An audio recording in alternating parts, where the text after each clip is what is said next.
মধ্যপ্রাচ্যে উত্তেজনার পারদ ক্রমশ বাড়ছে। ইরান ও ইসরায়েল একে অপরের বিরুদ্ধে পাল্টাপাল্টি হামলা চালিয়ে যাচ্ছে। এতে এখন পর্যন্ত ৮০ জন নিহত হয়েছে। এই পরিস্থিতির সুযোগ নিয়ে যুক্তরাষ্ট্রকে ইসরায়েল সরাসরি এই সংঘাতে জড়াতে চায় বলে মত দিয়েছেন বিশ্লেষকেরা। তাদের মতে ইসরায়েল কৌশলে এমন এক অবস্থা তৈরি করতে যাচ্ছে যাতে যুক্তরাষ্ট্রকে বাধ্য হয়েই জড়িয়ে পড়তে হয় এবং এর ফলে ইরানের সরকারের পরিবর্তনের সম্ভাবনা তৈরি হয়।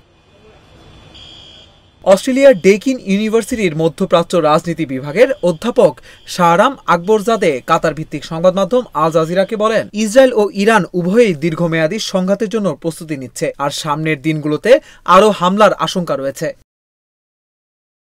শাহরাম আকবরজাদে বলেন, ইরান আপাতত প্রতিক্রিয়ামূলক জবাব দিচ্ছে এবং ইসরায়েলের প্রতিক্রিয়া পর্যবেক্ষণ করছে। তবে তাদের বিজ্ঞানী, সামরিক ঘাঁটি বা পারমাণবিক স্থাপনাকে লক্ষ্য করে হামলা হলে তারা তা কোনোভাবেই মেনে নেবে না। আকবরজাদে আরও বলেন, এটি শুধু দ্বিপাক্ষিক সংঘাত নয়, এই উত্তেজনা পুরো মধ্যপ্রাচ্যে ছড়িয়ে পড়তে পারে এবং শেষ পর্যন্ত যুক্তরাষ্ট্রকেও টেনে আনতে পারে। এই অধ্যাপকের মতে ইরান নিজের পক্ষ থেকে যুক্তরাষ্ট্রের সঙ্গে সরাসরি সংঘাতে যেতে চায় না, কারণ সামরিক দিক থেকে তারা যুক্তরাষ্ট্রের সমকক্ষ নয়। কিন্তু ইসরায়েল চাইছে এমন এক পরিস্থিতি তৈরি করতে যেখানে তাদের নিরাপত্তা রক্ষার অজুহাতে যুক্তরাষ্ট্র বাধ্য হয়ে সরাসরি সংঘাতে জড়াবে। ইসরায়েলের ইচ্ছা যুক্তরাষ্ট্রকে সংঘাতে টেনে আনা এবং ইরানে এক ধরনের শাসন ব্যবস্থার পরিবর্তন ঘটানো। নিউ ইয়র্ক টাইমসের এক প্রতিবেদনে উঠে এসেছে, ইসরায়েল ইরানের সর্বোচ্চ ধর্মীয় নেতা এবং প্রেসিডেন্টকে লক্ষ্য করে হামলার পরিকল্পনা করছে। এরই মধ্যে খামেনির বাসভবন ও প্রেসিডেন্টের কার্যালয়ের আশেপাশে কঠোর নিরাপত্তা জোরদার করা হয়েছে। আয়াতুল্লাহ খামেনি স্পষ্ট হুঁশিয়ারি দিয়ে বলেছেন, ইসরায়েল যদি মনে করে এই সংঘাতেই সব শেষ, তাহলে ভুল করছে। ইরান যুদ্ধ শুরু করেনি, তবে শেষ করবে ইরান, তাদের অক্ষত রাখা হবে না।